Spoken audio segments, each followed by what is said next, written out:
2024. Can we all please rise and say the Pledge of Allegiance?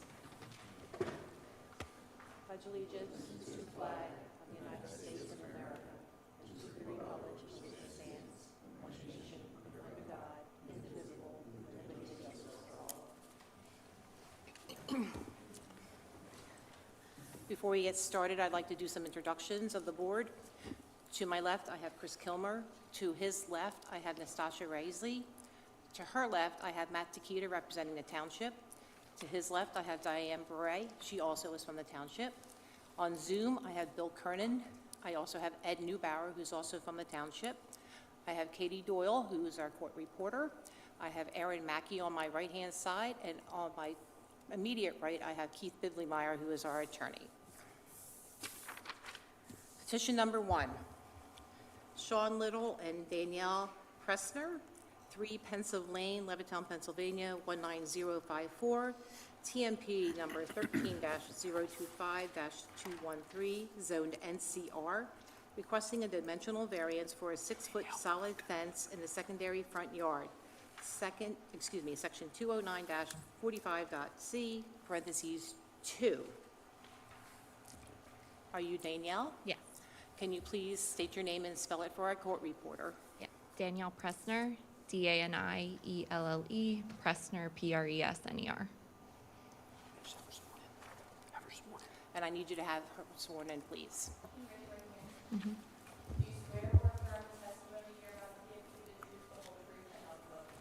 I do. Thank you. Yes, thank you. Madam Chair, if we can mark some exhibits. The application for zoning ordinance appeal will be ZHB 1, along with the accompanying statement. 2 will be a permit denial letter from Falls Township dated October 15, 2024. 3 will be the sanitary sewer water easement from Laura Bucks Joint Municipal. 4 will be a plot plan. 5 will be the applicant and neighbor notification letters sent from Falls Township dated September 6.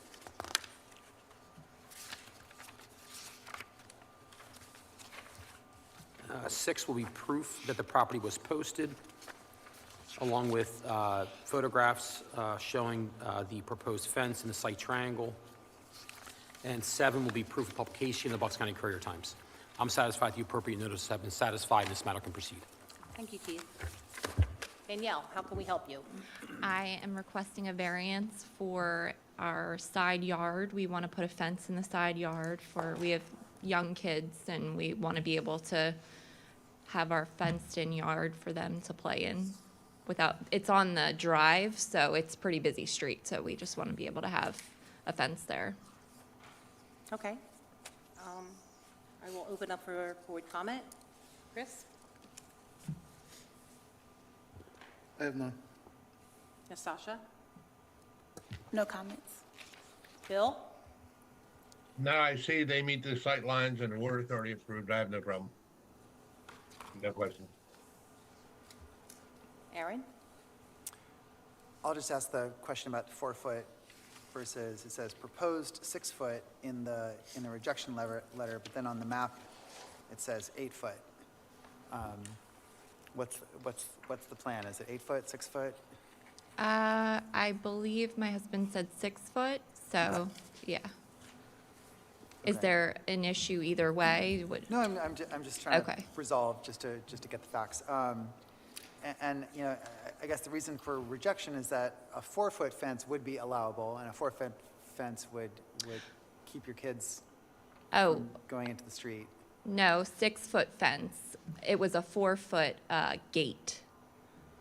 Either a 4 foot gate or a 6 foot gate. It's a 6 foot wooden fence. That's what we're requesting. That's what you're requesting. Okay, Yeah. okay. Thanks, nothing else.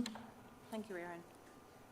So on the plot plan that we saw, it says 8-foot gate. Gate. The Yes. gate's 8 foot. Yes. Wide. And it says Right. 12-foot width, 8 gate. Right? So it's a 6-foot fence with an 8-foot gate? Like an 8 foot wide gate. Okay. I'm just confused because it says Yeah, 12-foot okay. wide and then it says 8-foot gate. That's probably how wide the property is. How wide the gate is, so Yeah. otherwise, a 4 foot gate in the front, 8 foot gate 8-foot on the sides. Okay. All right. I just wanted to make sure that I'm understanding your plot plan, that's all. I have no other further questions than that. Do I have a motion? Oh, excuse me, is there any public comment?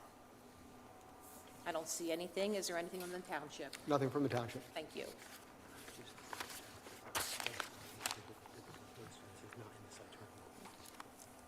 Ed, can you hear me?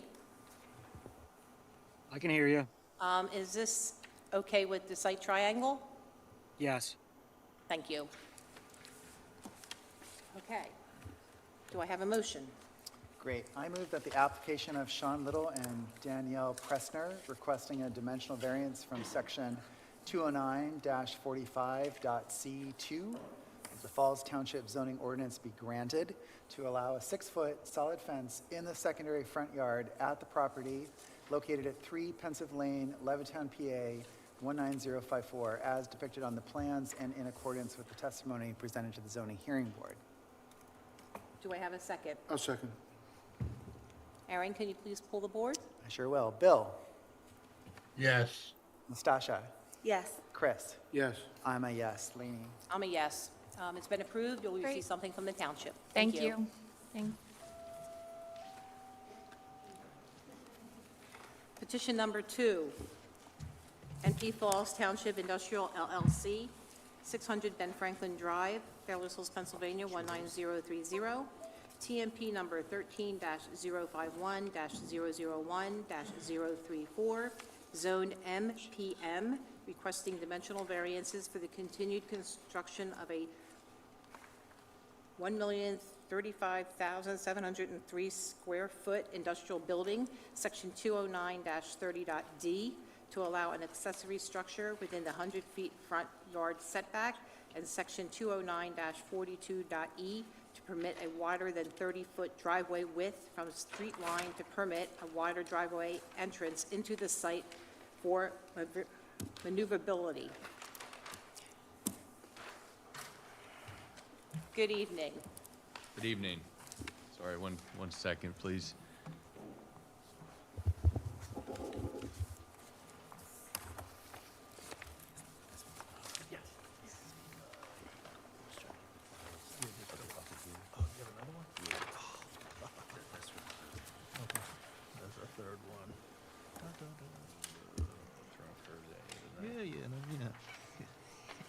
You popped it in. You should try that. Where's it at? Here it is.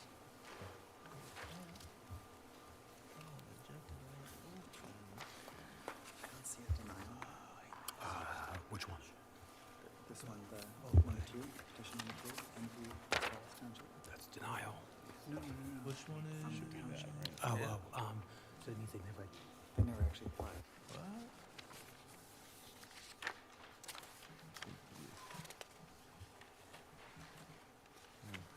Yeah, okay, you did.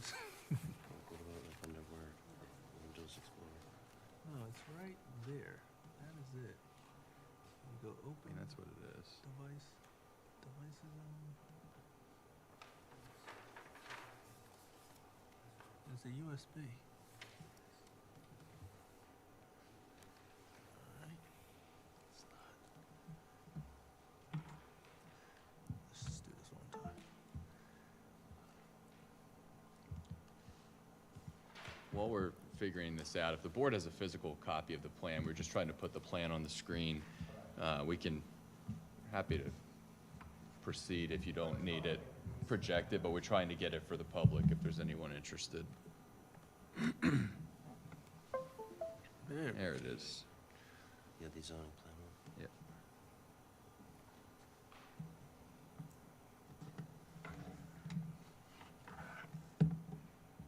That it?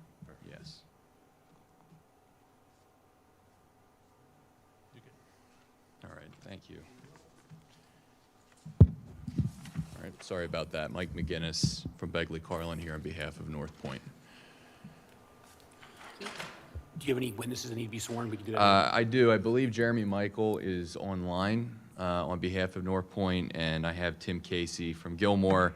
I'm not planning on having Mr. Casey testify, but in case there's engineering questions, might as well be sworn in at the outset. Raise your right hand. Do you swear or affirm the testimony you're about to give will be the truth, the whole truth, nothing but the truth? I do. Can you state and spell your name? It's Timothy Casey. It's Timothycasey. Madam Chair, if we can mark the, excuse me, Mr. Bidleymeyer, not interrupt, but Oh. if Jeremy is online, I'm not sure, but if he is, hopefully, Mike, I can hear you guys. if Mr. Michael can be sworn in as well. sure. Can you raise your right hand, please? And let me know when it's raised. It's a little muted, but I do. I swear that my testimony will be complete. And Jeremy Michael with North Point Development. And you needed the spelling of my name? Please. Yeah, JeremyMichael.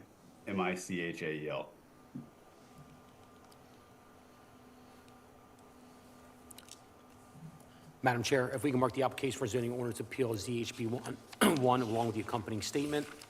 2 will be notice to Mr. McGinnis, providing notice of tonight's meeting. That was sent from Falls Township, dated November 6. 3 will be pictures proving or showing that the property was posted as required. 4 will be zoning plans submitted with the application. 5 will be proof of publication in the Bucks County Courier Times. Mr. McGinnis has handed me, I'm going to mark this as A1. That's okay, Mr. McGinnis? Yes. A certification of service. And all the properties listed have received notice, a copy of the notice that you have attached here too. That is correct. I'm satisfied the appropriate notice have been satisfied, and this matter can proceed. Thank you. Mr. McGinnis. Thank you. Good evening. As I said, Mike McGinnis here on behalf of North Point. This application relates to specifically Building 6 within the KTC. The subject property is just a little bit under 60 acres. It's zoned in the NPM district. This particular parcel went through the development process previously, secured preliminary final land development approval from the township, and subsequent to that approval, construction commenced the development of the structure that you see on the plan before you this evening. The structure is approximately 1,035,000 square feet. The application has been necessitated because of the change in the end user on the site. As you probably know, the vast majority of the North Point applications and the facilities which North Point builds within the KTC are leased out to third-party users, primarily for warehouse and distribution. You may recall, I believe a colleague of mine appeared recently in front of the board to receive a variance with respect to the decibel level for data center usage within the KTC. This particular building is going to be used in that capacity rather than with respect to warehousing and distribution. So this necessitated some interior fit-out work with some modification to the exterior of the site, but not to the dimensions of the structure, which, as I said, I'll call it the shell, the walls, the building has already been built. The modifications, in conjunction with the demand and requests from the tenant, have resulted in 2 variances. The first variance is a common variance that I think this board sees a lot, which is the width at the entrance point from the drive that requires a maximum of 30 feet. We are requesting the entrance to be wider than the allocated 30 feet for truck maneuvering and safety purposes. And then the second variance is with respect to accessory structures. In the ordinance, they're not permitted to be within 100 feet of the front yard setback. The accessory structures that we have here, one of which is a security post. Because of the nature of the use, it's highly sensitive, so they have a desire for a security outpost, which would be approximately 93.05 feet from the front yard setback, so still setback a ways from the road. And then there's water tanks on site, which are used for cooling water storage, and those are a little over 80 feet in the front yard. So everything else is compliant. We're not doing any major modifications to the building. They're just, what I would suggest, are small dimensional variances to facilitate the fit out and the end user changing on the site. With that, I would like to offer Jeremy to provide some brief testimony, and then I have Mr. Casey here from Gilmore to answer any engineering questions the board would have. Jeremy's still there.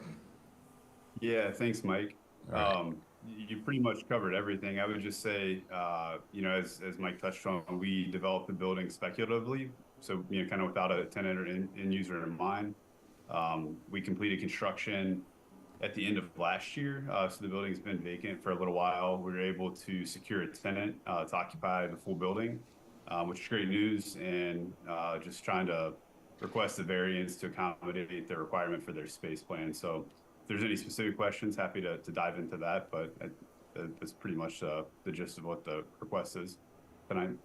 And there's no modification, Jeremy, to the exterior of the structure, which has already been constructed? That's correct. Dimensionally, the outside of the building stays the same. Okay. And with respect to the accessory structures, I made the representation that there's a security stand post, whatever we want to label that, which is approximately 93 feet from the front yard. Is that your understanding? Correct. Yeah, it's the guard shack location. Okay. And then water tanks as well, which were a little bit inside of the front yard setback requirements. Is that correct? Correct. Yeah, there is one tank that partially straddles the setback. Okay. And then the width of the entrance is for truck maneuvering and safety? Correct. Okay. I have nothing further, but happy to make Mr. Michael or Mr. Casey available for questions. Thank you. I'm going to open it up to board comment. Chris? I have none. Nastasha? No comment. Bill? I have none. Aaron? I got to ask a question. It's just my, so the request is for, to allow an accessory structure. Do we need to actually call out both the guard shack and the water storage tank explicitly? Because we'd be approving a singular structure when there are actually two structures that are being asked for. We had confirmation, and this is probably our omission, we had confirmation from the township that the guard shack would constitute an accessory structure. That was a question that we asked. I don't think we ever requested or received confirmation as to whether the water tank would count as an accessory structure. So in an abundance of caution, we were listing that to just make sure that that was stated with transparency. We didn't want to have it constructed and have the township say, you didn't disclose this. So if it would be better for the record, we certainly can make a small amendment if the water tank would constitute an accessory structure. But that's why we listed it that way, or stated it that way. I think you're correct with how it's listed in the application. We had looked at the water tower as a piece of equipment, not as an accessory structure. Equipment, not a structure. Correct. Great. So by approving an structure, a singular structure, which is this guard shack, that is not then free carte blanche to then put all sorts of other accessory structures up there. Correct. Perfect. Thank you. I don't have any questions. Is there anything else from the township?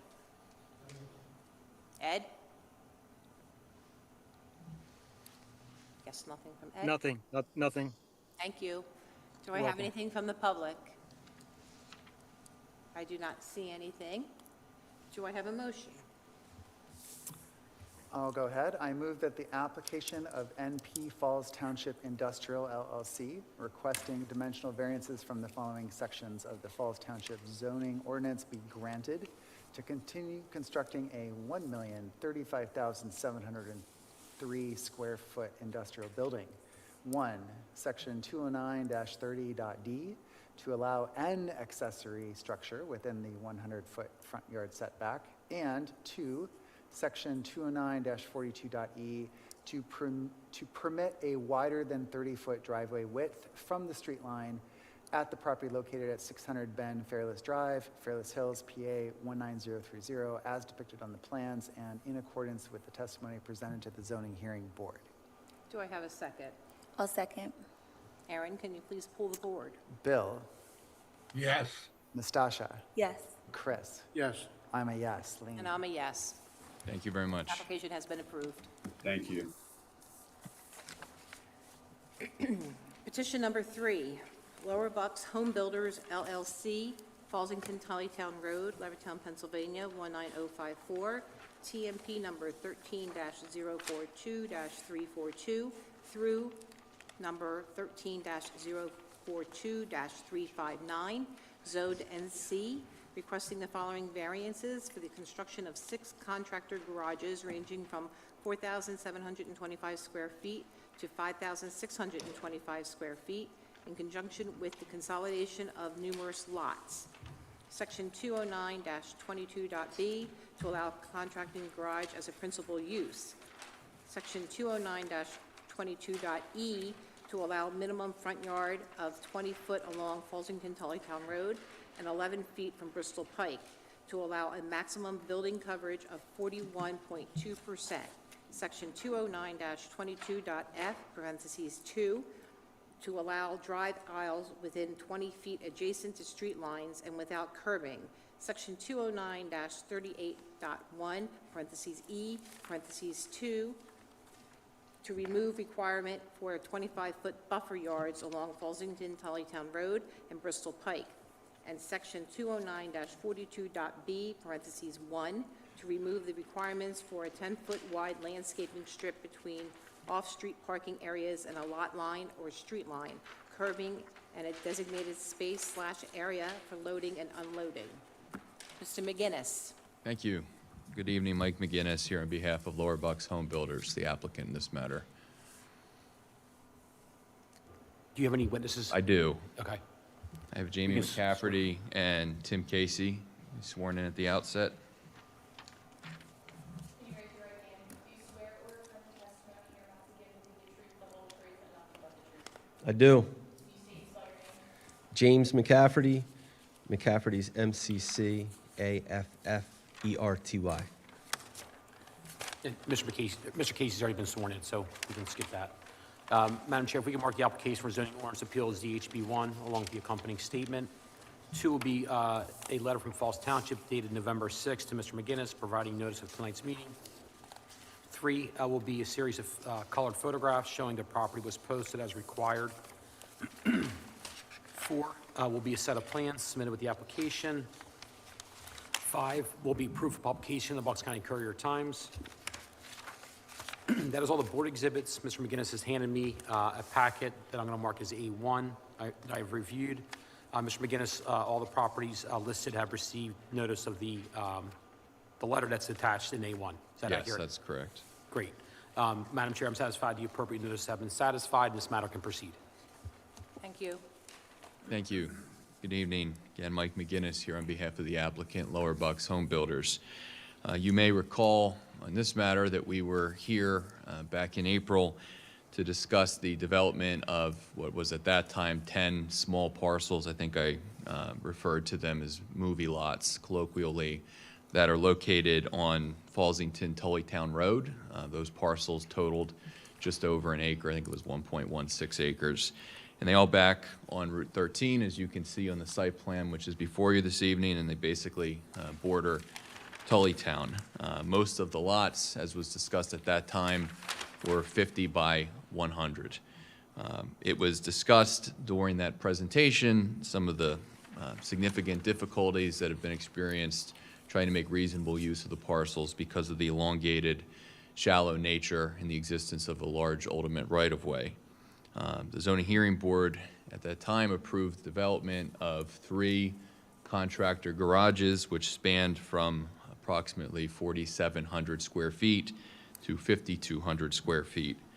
Mr. McCafferty covered and affirmed to the board at that time that these uses would not have any truck traffic. There would not be large trucks accessing the site. These were for small businesses. I think we used the example of contractors like plumbers that need local storage of materials. My client has now gotten under agreement for the remaining 8 parcels, which were owned by a separate entity, and that's why you see an expanded plan before you this evening. So if you zoom out, right now there are in total 18 undeveloped parcels. 10 of those parcels were controlled by what I'm going to label Entity A, which was the subject of the April application. Now Mr. McCafferty has secured the other 8 parcels, which are contiguous.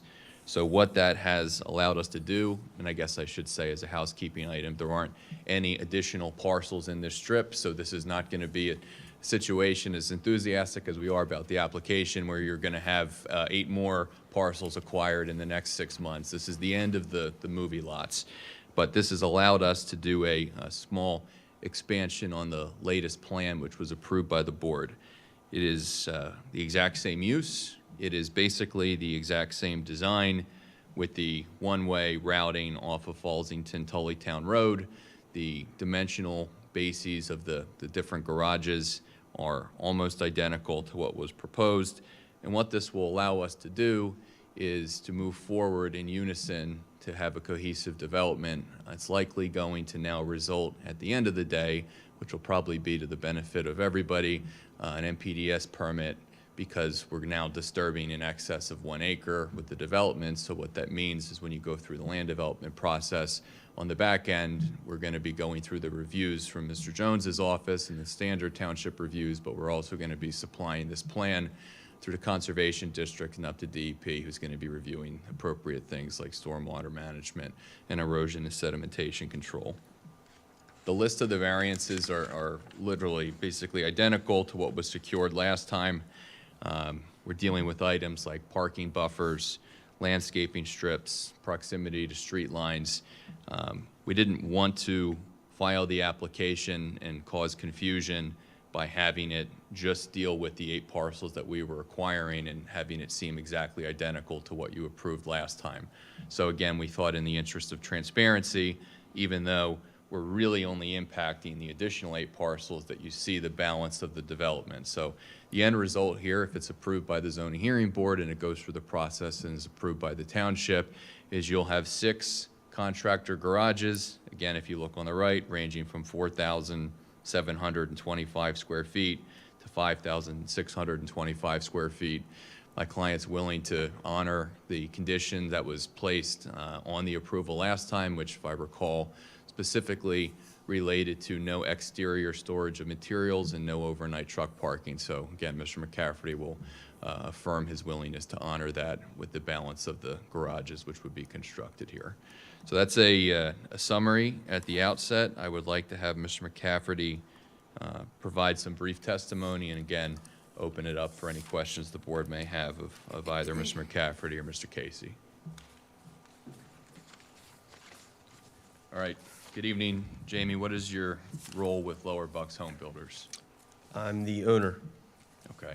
And you appeared in front of this board back in April to receive a number of variances to facilitate the construction of 3 contractor garages. Is that correct? That's correct. All right. And we're here in front of the board this evening to discuss the addition of 3 more contractor garages totaling 6, correct? Correct.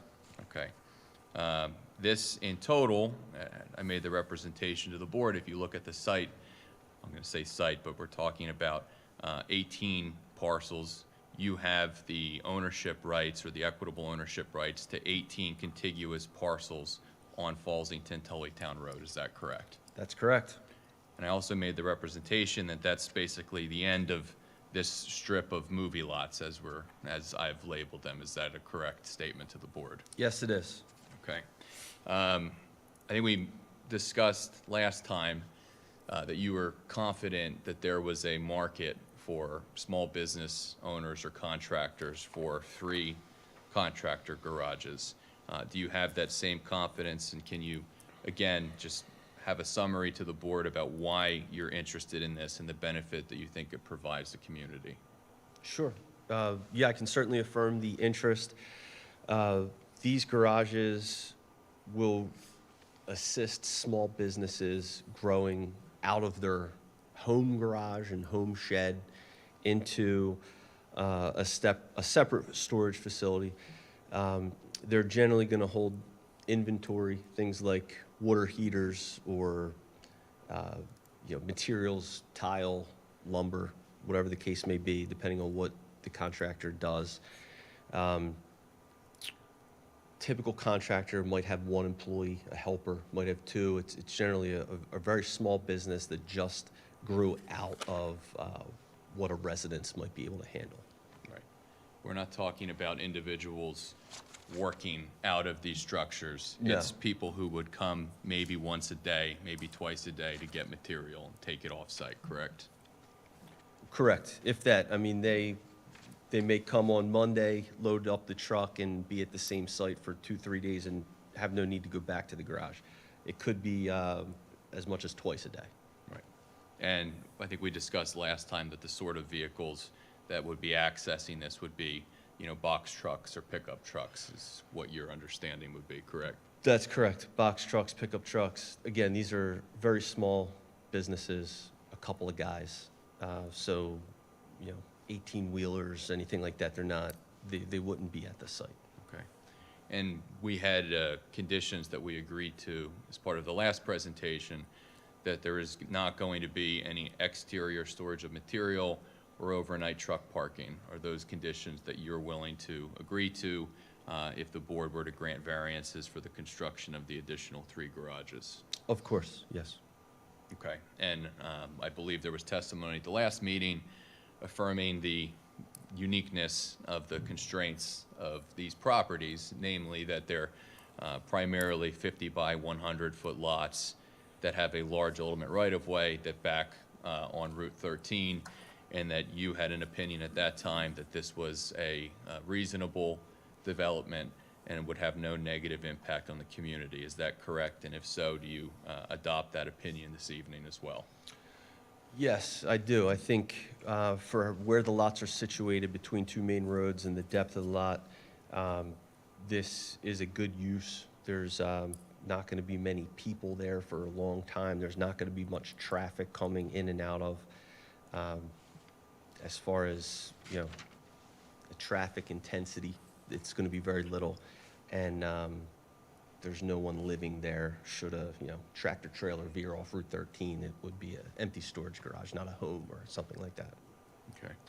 And the last thing, unlike the prior application, I made the statement to the board that as part of a cohesive development, we're very likely going to have to receive an NPDES permit and procure a review from DEP.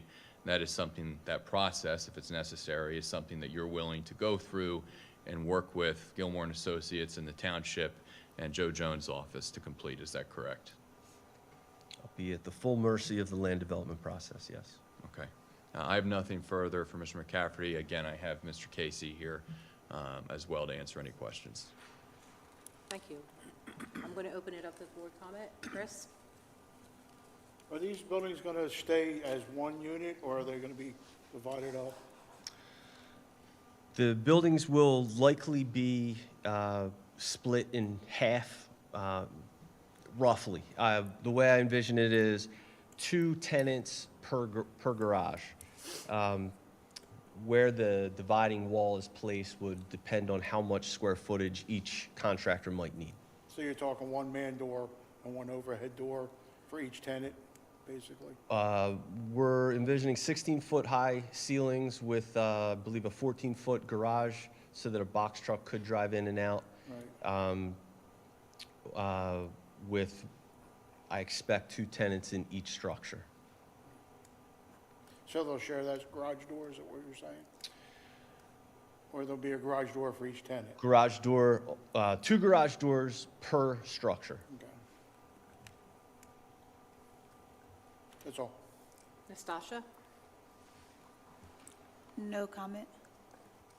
Bill? Unfortunately, I got a couple. As my normal, I don't see a letter of hardship in this packet. Route 13 setback, is that met from PennDOT, since it's a state highway? Did you meet your setbacks on that? Or did you apply for that? We don't apply for it now, but we would comply with the PennDOT setbacks, yes. The only reason I question that is because you're asking for a setback off of 13, but what if they don't approve it? Will this setback that we're approving encroach on their setback? No, and I don't know if we have a aerial to see. There's a fairly large amount of space from the rear of this to Route 13. We obviously are going to have to go through the process. If we don't procure any approvals, we're not going to be able to develop the property. But this is the rear setback is the same setback that we requested as part of the application back in April. So the scope of relief is identical, but the nature of it is just essentially multiplying it by 2. If you look at the site presently on the GIS map, this is a contiguous strip of parcels, and we originally, if you can see on the screen, we were here, I can't cover it with my hand, you don't see that, but we were here essentially to develop these 3 garages in April. And we secured zoning approval with the same setback requirements, same building coverage. It was a functionally identical application. And at the time, and certainly can have Mr. Casey testify if you would like about the unique property conditions, we then proceeded to finalize a land development application, and Mr. McCafferty was able to get under contract here for the remaining 8 parcels.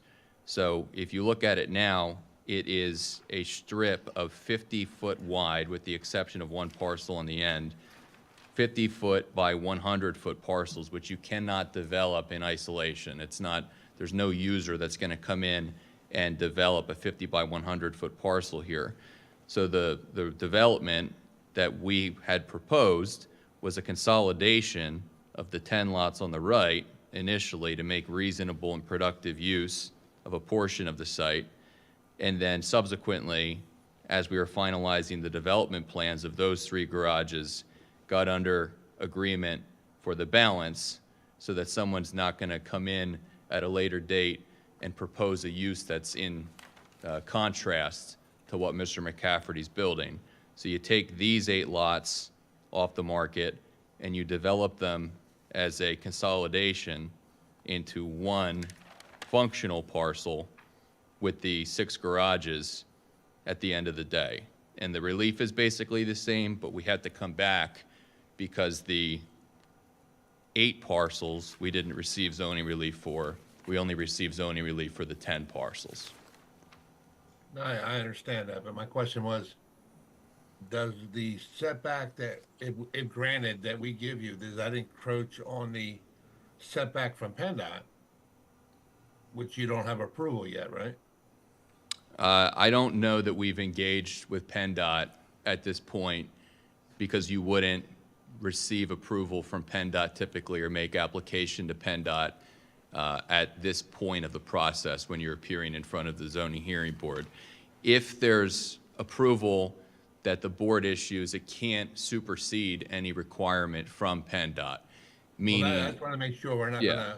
going to have a fight with PennDOT. no, and we can make the Okay. representation that if there's an approval that's required, that's not provided from PennDOT, nothing from that the board issues, or we can make it conditioned if you want upon receiving all necessary approvals from PennDOT. I was just making sure we weren't going to overlap authorities, that's all. No.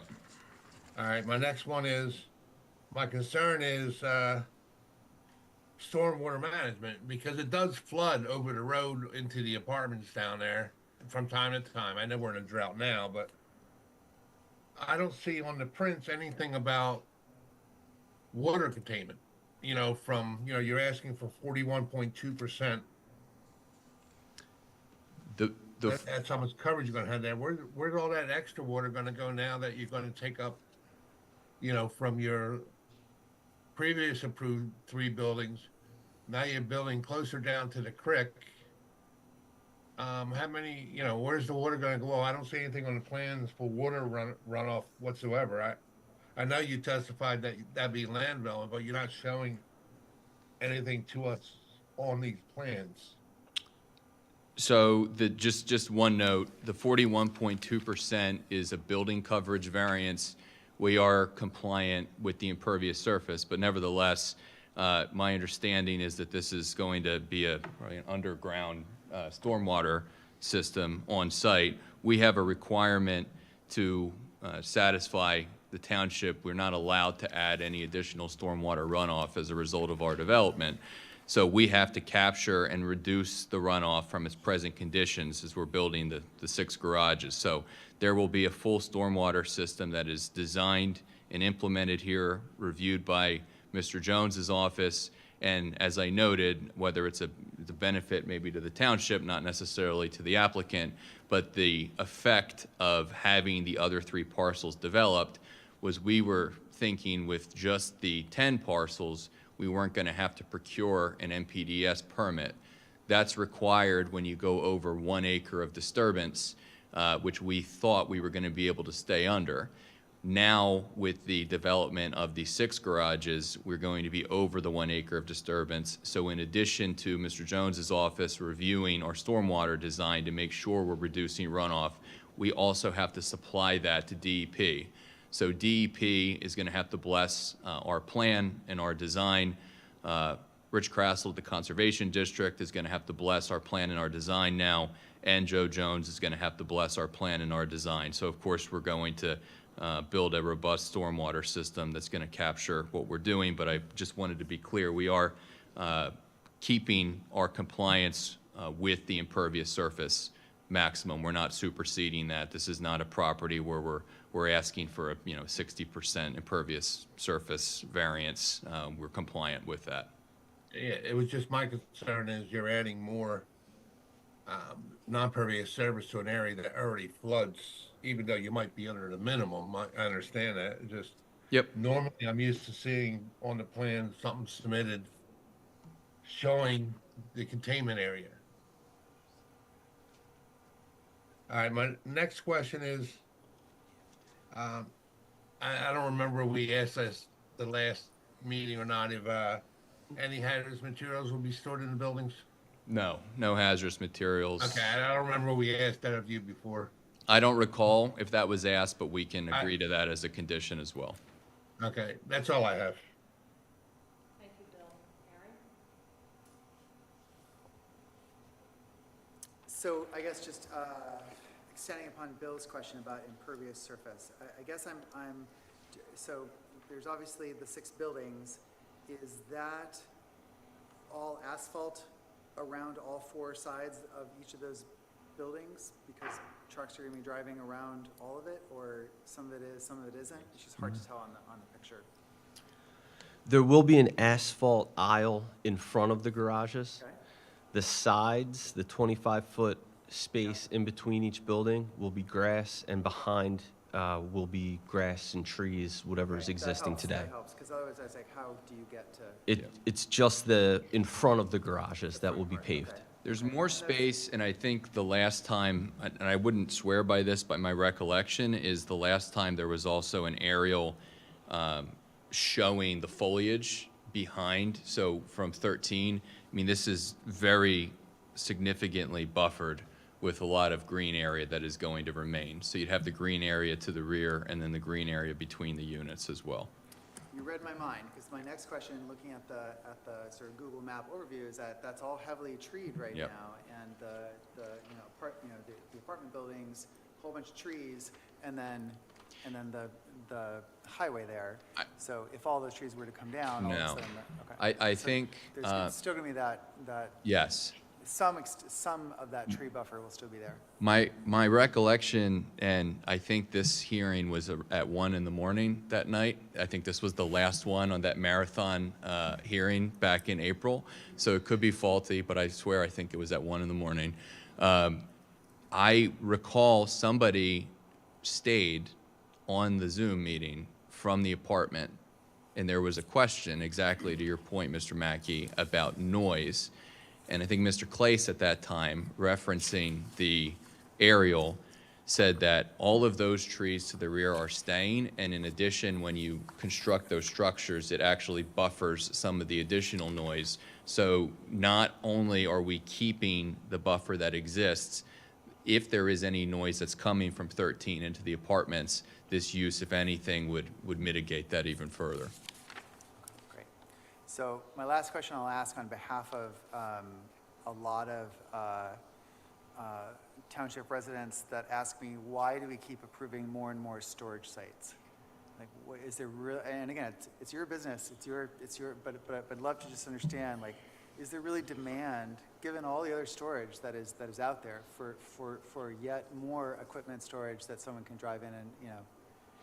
Yes, the self-storage, I think we see a lot of, and a surprising amount of development for, I guess what I would call like an extra closet or an extra attic, that type of home, residential, personal storage.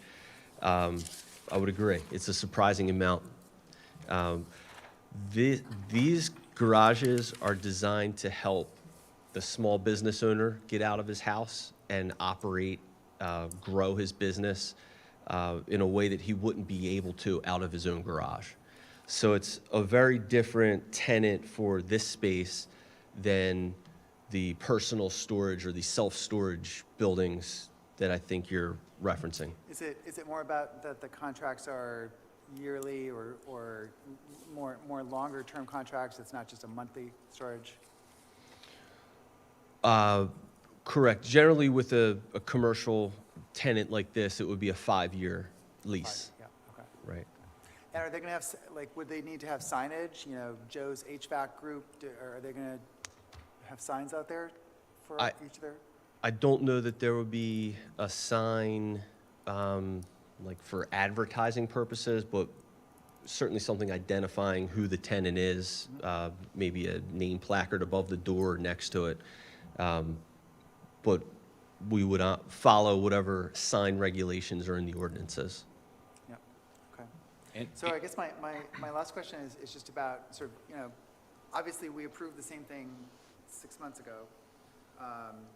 It's hard, for me at least, to think that we wouldn't approve the exact same thing again, because if we said yes before, why wouldn't we say yes now? But what is different is that now it's not just 3, it's 6, right? And now it's not just, you know, a little bit of that usage in a part of that, and then the rest doing something different. But now it's a string of these in the only sort of green space that's left on that stretch, right? When I kind of scroll up and down that street, it's all built, and it's you know, so that you've got sports complex across from it, you've got the apartments across from it. There's this nice long strip of green, and then now that's, we just talked about, yes, some of that will remain, and then you're into, you know, kitchen and bath, and Jay's guitar, which I've been to a number of times, and, you know, so the other business is clearly there, but now it's really going to change the character of that street. So I think that's where I think you're hearing some of the concern. Not a question. I Might be worth also commenting that the buildings are steel constructed. They're aesthetically pleasing. It's not going to be there's no outside storage. So the buildings will be kept neat and tidy. There won't be any overnight parking. So they will look clean and accessible. It's not going to be filled with junk, I guess. And if I can respond, and this might be, if it's denied, this might be detrimental that it's in the record, but I often say the board is not obligated to, you know, people talk about, oh, well, something's approved and there's precedent. I don't believe that's true. I say that all the time. I think every application is on its own merits, and that includes this one. So we're not here saying, well, you approved the 3, you need to approve the other 3. I think that's a bad argument. I think what I would suggest is the analysis that we had for the original 10 parcels is very similar. If Jamie never existed, it didn't get under agreement here, you still have a different property owner that owns 8 parcels that have the same challenges, that are 50 by 100 predominantly, that they're going to look to either sell or develop. And the question remains, what can you do with those parcels? Especially if you assume now that the 3 contractor garages are going to be built. What's going to go in next to them, and is it going to make sense?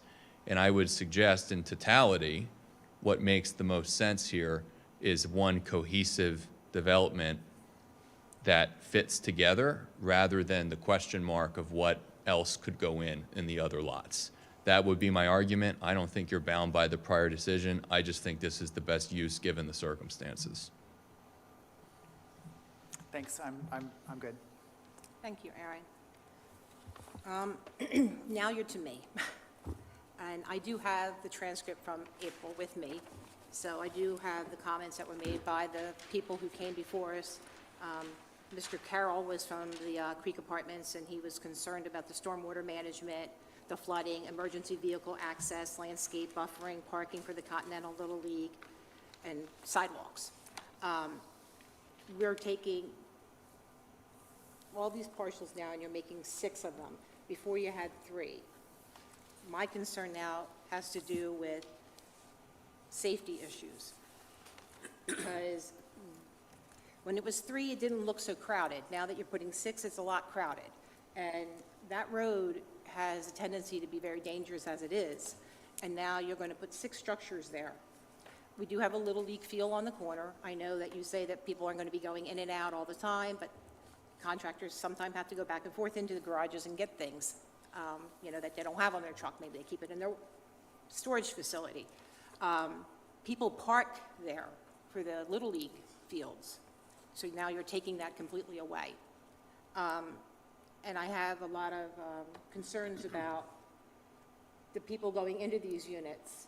I know you're saying that you're going to have like 2, maybe 3, but how do we know that for sure? How do I know that you're going to only have 2 people in that facility? How are you going to know you only have 2 people in that facility? How do you know that the people that are renting from you isn't going to rent to somebody else with him in that facility?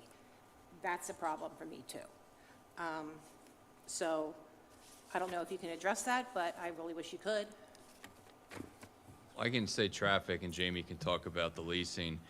That I agree with the comment made earlier about the dissimilarity between the contractor storage versus personal storage. But one of the similarities when we do self-storage projects is it's not theoretical. It is the least impactful traffic use, period.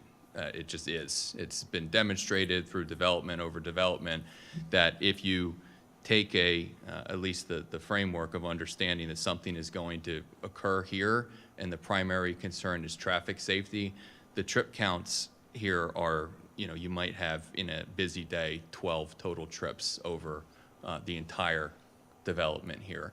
Compared to anything else that's going to be here, this is about the least impactful traffic impact because of the infrequency of visiting this site compared to anything else that could be developed on the property. In terms of the leasing, I think Mr. McCafferty stated that his plan is to have 2 units, but basically each garage would be bifurcated. No one is going to be there. There's not an office. So there's not going to be anyone stationed inside the building. In terms of monitoring, I'll defer to you. Sure. So obviously, it's just bad business not to know who you're renting to. No subletting would be part of any lease I would offer a small business owner. I live locally. I would be by it on a regular basis to make sure the tenants are holding up their end of the deal. And with this design, the tenants will likely self-police themselves, because if anyone stores anything outside of the building or is parked there, they would be in the other tenant's way, because this is going to be an aisle. It's not just a drive-in, make a right-hand turn in front of your building. There's going to be an entrance at the beginning and an exit at the end, and a one-way aisle in front of the garages. So everyone will know what the rules are, what conditions were agreed to tonight, and one tenant not holding up their end of the bargain would burden the others. So I would know about it very quickly. And I think anecdotally, again, the differentiation is we had a project in Tennis Avenue in Ben Salem that got approved a number of years ago for similar use. It was a building that was falling apart. It got approved for contractor storage. There was requirements that there was no no bathrooms, because, you know, they didn't want approving something, then you actually have the number of people on the property. You wanted to have a small impact. One of the tenants, after the units got built, was ServPro, and it was a person that had was a ServPro franchisee, and was building the beginning of that business and needed a place to store their material. And that tenant was there for 2 or 3 years, and then recently got under agreement about a quarter mile away to buy a 2-acre property that I shouldn't say the name of it, but to relocate and grow his business, because he was being successful, and he didn't need that particular storage, but it was a springboard for the sorts of small businesses that Jamie's referencing to be able to thrive and grow in our community. So I think there's a fear when you think about anything that's storage related, that it becomes a place where someone's going to live, or there's junk that's stored in there. The goal of these units is, fortunately, Falls is thriving with construction projects, with businesses, with, just new businesses created every day that have a need for this product, that aren't going to go to an indoor storage facility with the smaller units. They need a 2,000 or 2,500 square foot area to store their materials so they can service members of our community. And if they're fortunate enough, that can grow into, ownership of their own building where they can thrive. So I think, again, this is more argument, obviously, than testimony, but I think that this is a positive use that services business owners in our community, and is not a situation where somebody comes in and just, stores junk or lives there. And part of it is you have to make a value judgment on, whether Jamie is going to do what he says he's going to do. And, we've represented Jamie for a lot of years. He's very active here. And I think that's an important consideration as well. He's somebody that is a Lower Bucks resident. It's not somebody who's coming in from, out of state that's going to buy this and then sell it and is gone, and who knows who's operating the site in perpetuity. I'm not questioning. No, I know. Ethics, but I am questioning human nature in general. Just because you rent to some guy, he's got a buddy, he's also got a business. Next thing you know, you got 3 guys in one unit. That could be a problem. As to the in and out situation, you're going to have maybe people having gridlock because there might be a truck there. Somebody's running in and out of his unit or whatever, and there's somebody else trying to get in that's further up the line. He can't get to it because there's a truck blocking his way. So you have one in, one out, right, you said, correct? So, have you looked into doing anything other than these storage units in these parcels, now that you have so many? So the original 10 parcels that we were before the board months ago, the seller of those parcels had a conversation with Jones Engineering's office about developing twins homes. And frankly, I just felt like it wasn't a great place to put a house. I'm the owner of Lower Bucks. But it's okay to put a storage unit that's really tall and wide. Yes, I do. I believe the storage unit is a better use for this particular strip of land because of the roads on either side. I wouldn't want my children sleeping in between 2 highways. I wouldn't, feel comfortable there. The traffic would be more intense. There would be more trips in and out with twins, and there would be more driveways. There wouldn't be an aisle with the twins. It would be, I think it was 4 buildings, 8 units, so there would be 8 driveways instead of 1 entrance and 1 exit. I think those would be larger height-wise than what you're building as well. They'd be, right, these would be 25-foot high buildings, a 16-foot high interior ceiling, 14-foot high door, and at the peak of the roof, it would be 25 feet high. That would very likely be less than a twin. All right, it's just that I still don't see like the hardship in the property and why you need the variances for these 6. That's my personal opinion. but I really do have a hard time. Can I go back and ask another question? Sure, be Yeah, my guest, just, Aaron. Actually, just, so I'm going back to the zoning.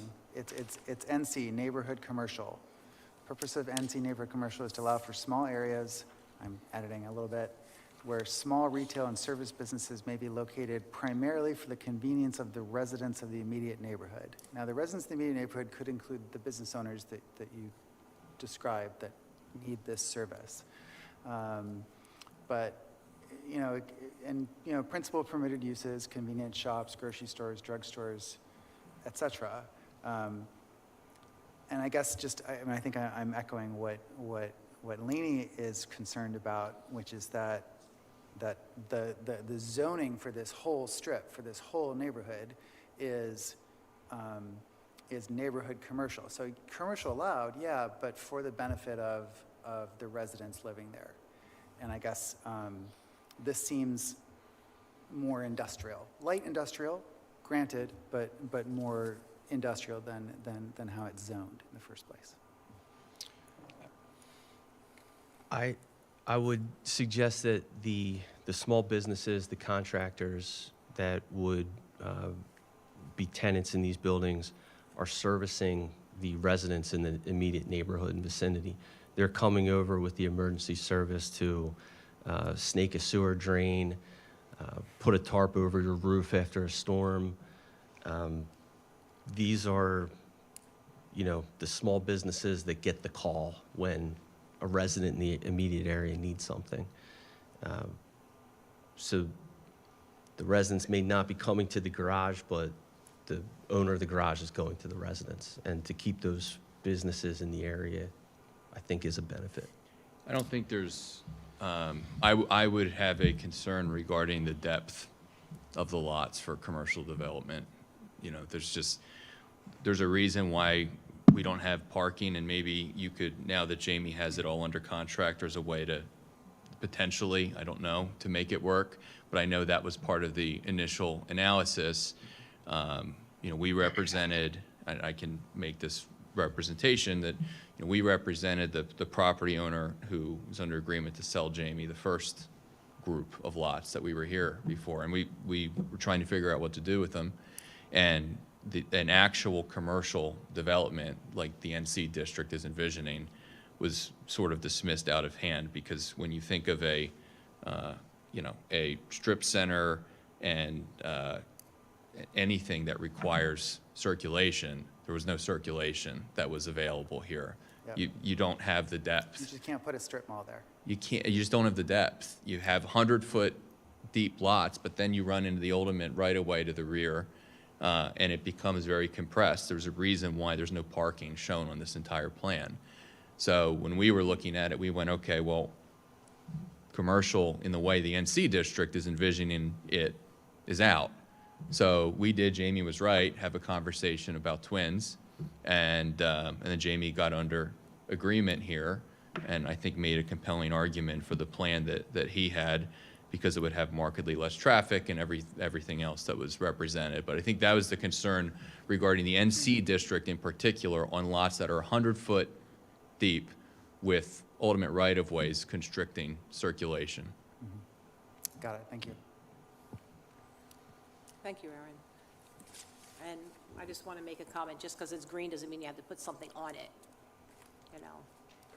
But I really do have concerns regarding the tenants that are going to be in and out, and the safety of our residents on this street. And, you know, we do have that Little League field right there, like I said. So I just don't think that the hardship has been satisfied with myself, but do I have any other questions or concerns? I had one.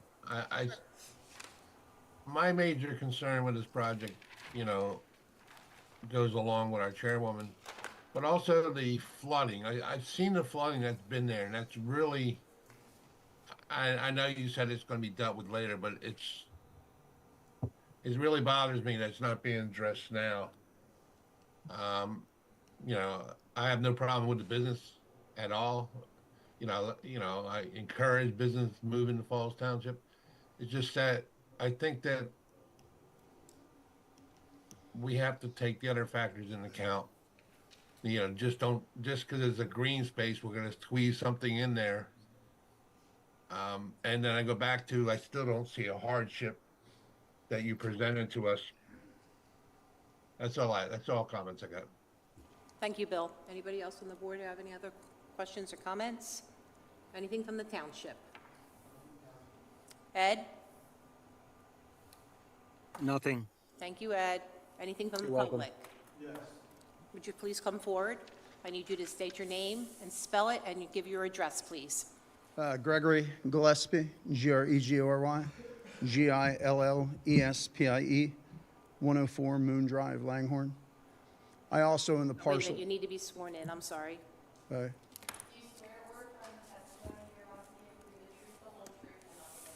do. I own the parcel on the other side of JC Heating, in between the end of Fallsington-Tullytown Road and JC Heating.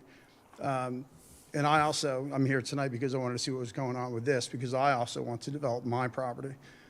In regard to the parking for the ball field, I actually own the house on Pinewood Drive behind the ball field. And people park in Pinewood Drive, especially right there on the dead end, and just cut through. But there's no designated parking for where he wants to put his garages anyway. So if the people are parking along Fallsington-Tullytown Road, they're parking illegally. I understand that. Right. So, I mean, nobody made a point to that. I just wanted to, let them know I'm on Fallsington-Tullytown Road all the time. My warehouses are in Bristol. And now with the Randall Avenue Bridge being closed, I take Tyburn Road and I take Green Lane. So, I'm there daily. In regard to the development and the green parcel that you had said, I mean, it's obviously people are going to develop. I mean, I bought it to develop. I wanted to build my warehouse there. And my wife told me, hey, look, you're getting old. You ought to think about retiring. I'm like, I don't feel old. I don't want to retire. His partner is my attorney, Bryce McGuigan. So, and I had talked to Bryce the other day regarding the zoning hearing board meeting. And I said, look, I'm just going to sit in. But then when I heard everything that was going on, I felt compelled to speak. In regard to the runoff, I mean, yeah, there's trees there now, there's flooding. I have, some water issues on my property, but, I have runoff. So I have 3 acres, so I have a little more space there. But being said about a hardship, I was a small contractor. I was working out of my house. And then I bought a house that I wasn't even allowed to have a work truck there, in a development that didn't allow you to bring a work truck or a lettered truck home. So I was forced to leave and find other space. So is there a hardship? Heck yeah. I mean, every small contractor, every contractor that's working for a larger contractor that wants to go out on his own, if he doesn't have a place to store his equipment, he's going to go into debt, mortgage his house, and, move on somewhere. So is it better to develop this in an area where it's going to least impact? Because I looked at, and I believe, Diane, you live across the street, correct? Right? Gary Polizzi is your neighbor. He's a buddy of mine. He's on my pool teams. And he was looking for a contractor storage, and I let him keep his stuff in my shop over in Bristol for over a year. I didn't even charge him because I knew what it was like to go from working out of your garage and having your wife scream at you because she has to go into the garage and tripping over everything and, to move on. And we were talking the other night. He's on 2 of my pool teams. So, I said, look, I'm going to the zoning hearing board. I'll let you know how I make out. But is there a hardship? Absolutely. Is there a purpose? Yes. The good thing about in Bucks County, if somebody does sublease, he can get a court date within 10 days, and they can appeal it within 10 days. Then it takes the constables a week to get him out. So if he does experience something like that, yeah, he has resources. Not like, the tenants are going to stay there and be living there for an indefinite amount of time. But that's all I want to share. Thank you, and I just wanted to respond to you. Sure. About the hardship. I wasn't talking about the hardship of the subcontractors. I was talking about the hardship of the property. Sure. Right. Well, the property itself right now, it's getting no tax revenue at all. It's sitting. And I had thought about building houses and then townhouses there as well. And I felt the same compulsion. Do I really want to have a truck go off of 13 and, crash into somebody's backyard and kill some kids? Obviously, I don't want that. So the least impact for that property is probably what we're both thinking about trying to do. It comes at a cost. You might turn him down now, but what's going to come later? You know what I mean? And you never know what's going to come next door. You know what I mean? So unfortunately, the least impactful, somebody working out of there a couple times a day. I mean, most contractors I know start at 6 o'clock in the morning and try and wrap it up before dinner time because they're going to try and catch their kid's ball game at the end of the day. So I think that would probably limit the amount of exposure rather than somebody working out of there or a landscaper parking lawnmowers and firing them up at 5:30 in the morning. You know what I mean? And I try and be courteous when I cut the property over there. And I have a couple of people along Fallsington-Tullytown Road. I've cut in the back of their houses because their lawnmower or whatever ran out. People also, you know, are trying to park RVs in there and, yeah, knock your socks off, help yourself. So we try and be friendly and be neighborly, but at the same time, you know, what might go in there could be a lot worse than what we're proposing. That's it. Thank you for your time. Thank you. Do I have any other public comment? I don't see anything. Do I have any other board comment at this point? Do I have a motion? Mike, do you have anything else? I'm sorry, I forgot to ask you. No, I don't think so. I think the comment actually summarized everything quite well. Anything else I would say would just be reiterating the point. I think everyone understands it, and we, as always, appreciate the consideration and stand by the use and think it makes sense as part of a cohesive development. Thank you. Thank you. Do I have a motion? I'll make a motion. I move that the application of Lower Bucks Homebuilders LLC, that's what it is, right? Yes. I'm sorry. I move that the application of Lower Bucks Homebuilders LLC requesting the following variances from the following sections of the Falls Township zoning ordinance be granted for the construction of 6 contractor garages ranging from 4,725 square feet to 5,625 square feet in conjunction with the consolidation of the numerous lots. 1, Section 209-22.b to allow contractor garage as principal use. 2, Section 209-22.e to allow minimum front yards of 20 feet along Fallsington-Tullytown Road and 11 feet from Bristol Pike. Section 3, 209-22.e to allow a maximum building coverage of 41.2%. 4, Section 209-22.f, parentheses 2, to allow drive aisles within 20 feet adjacent to street lines and without curbing. 5, Section 209-38.1, parentheses E, parentheses 2, to remove requirement for 25 feet buffer yards along Fallsington-Tullytown Road and Bristol Pike. And 6, Section 209-42.b, parentheses 1, to remove the requirement for a 10-foot wide landscaping strip between off-street parking areas and a lot line or street line, curbing, and a designated space area for loading and unloading at the property located at Fallsington-Tullytown Road, Levittown, PA 19054, as depicted on the plans and in accordance with the testimony presented to the zoning board. Do I have a second? I'd like to second and amend, or amend and second? Second with conditions, with the following conditions: that there's no overnight parking, no hazardous materials, and what was the third one? No exterior storage. No outside storage. Thank you all. Ms. Risley, do you accept those conditions? Yes. It's your motion. Matt? If I could just ask for some clarification. There was a lot of discussion regarding the number of tenants. There was discussion about 2 tenants maximum. Is that a condition, or is that not going to be a condition? Because that makes a difference as far as when we start issuing UNOs and enforcement. I don't feel the need to add that personally. I would like to add that. I would not like to add that. I think what I heard was it would be like a person, and sometimes somebody might have a helper, but what if somebody has more than one helper? I think 2 is really restrictive. maybe up to 5? What if like one person had a lot of helpers that day and they can grab their stuff easy, load up their pickup truck and pull off? We're not I talking mean- about people for the company, we're talking Tenants. about tenants. Okay, 2 tenants per building. Not 2 people. What if the tenants were partners? Like, What do you mean partners? That's why I was saying about, you know, I got a friend and now he's in with me. Okay, and so, now- time out. So we have a motion. The motion's been seconded. Seconded with amendments. We can now vote, right, Okay. with conditions, we can vote on that. Aaron, will you please pull the board? Sure. Bill, No. Nastasha, yes. Chris, Yes. I'm a yes. And Laney? I'm a no. Thank you very much. Thank you. Thank you, everybody. Do I have an motion to adjourn the board, the meeting? Second. Somebody make a motion? Motion to adjourn. Second? Second. All in favor? Aye. Aye. Thank you.